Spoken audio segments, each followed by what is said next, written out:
PSG Fan TV, spécial équipe de France, bonsoir à tous. Un match complet, abouti, on est passé par toutes les émotions. Et ce soir, on ressort gagnant. Bordel, tu sais que normalement je suis poli là. Putain que ça fait du bien une victoire comme ça.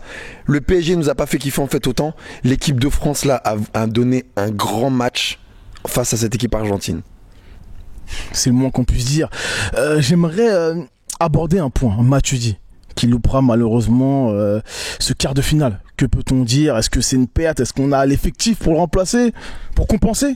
Alors c'est une grosse perte parce que voilà, Matuidi il a amené quel volume de jeu, quel pressing il a fait en fait sur son côté gauche. Il a jamais lâché, il a fait des grosses récupérations. Donc je remercie Blaise pour la performance. Et là on a reconnu même un peu de notre Parisien qui lâche jamais. Après je me dis derrière, alors c'est un moindre mal parce que Tolisso il est passé un peu à travers son match, mais Tolisso pour moi c'est un grand.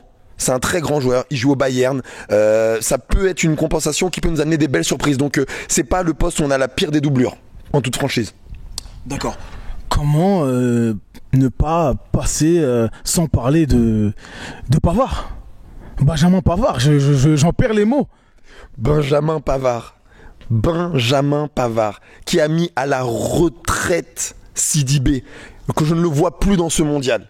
C'est exceptionnel. Défensivement, en attaque, il a couché le but de Nacho. Le but était beau de Nacho. Hein. Celui-là, là, ce qu'on vient de voir là, cette frappe, cette qualité de passe qu'il a, il est exceptionnel. On a notre titulaire. Merci. D'accord. On part souvent des couloirs, tu sais, sur PSG Fan TV. Et là, je vais t'en parler encore parce que j'ai pas l'impression que énormément de nos actions sont venues. Même si la reprise, la demi-volée de Pavard était magnifique et elle venait de Lucas Hernandez du côté gauche, j'ai pas senti qu'on centrait énormément. Ah bah t'as raison, enfin clairement on va pas se mentir, il y a 4 buts, d'accord? Les 4 buts, 3 buts, Mbappé, percée d'Mbappé, parce qu'il y a de l'espace, parce que c'est lent. Donc dans le jeu, aujourd'hui, ça s'y apprêtait pas forcément en fait de faire plus de centres parce que t'avais en fait à mettre des pointes. Par contre, c'est vrai que du coup, t'aurais voulu voir un Dembélé, t'aurais voulu voir à la place d'un Giroud, tu recentres en fait en 9 Griezmann, et là t'aurais vu en fait encore plus de vitesse parce que le jeu ne se portait que comme ça. Ils sont faibles défensivement. Ce qui nous amène aussi à un petit bémol, on en met 4 aujourd'hui. Moi, je reste toujours très positif. La France peut prendre encore en puissance, mais si on en met 4, c'est parce que la défense argentine, c'est vraiment faible, c'est lent, c'est vieux, c'est nul.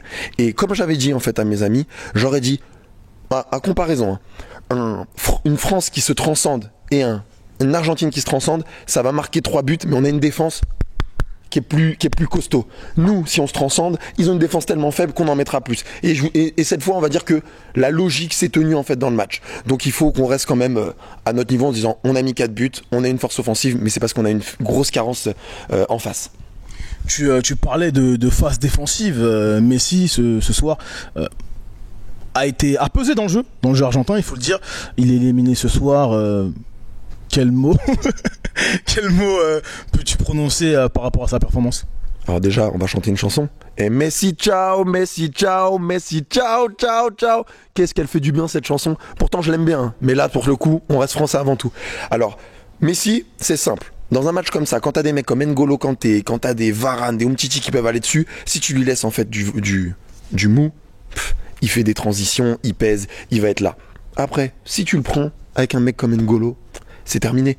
Donc il a fait sa Coupe du Monde. Je pense que c'est un peu dur parce qu'il commençait à prendre lui aussi en puissance. Après, il n'y a pas de collectif dans l'Argentine, donc ils peuvent essayer de le chercher. Ça ne matche pas. Enfin, dernière question, est-ce que c'est de bonne augure pour la suite? Belle équipe de France. Très bonne augure pour la suite. On voit quand il y a des espaces, on est fort et les autres équipes n'auront pas le choix en fait de nous en livrer. Ma réserve, c'est que voilà, Giroud dans les grands matchs, il peut pas être là. Il a pas sa place et quand on voit qu'il y a de la vitesse, Kylian Mbappé, là je pense qu'il a pris en assurance, Griezmann aussi, donc ça augure que du meilleur, mais il faut pas, parce que c'est le défaut de la France, qu'on soit prétentieux.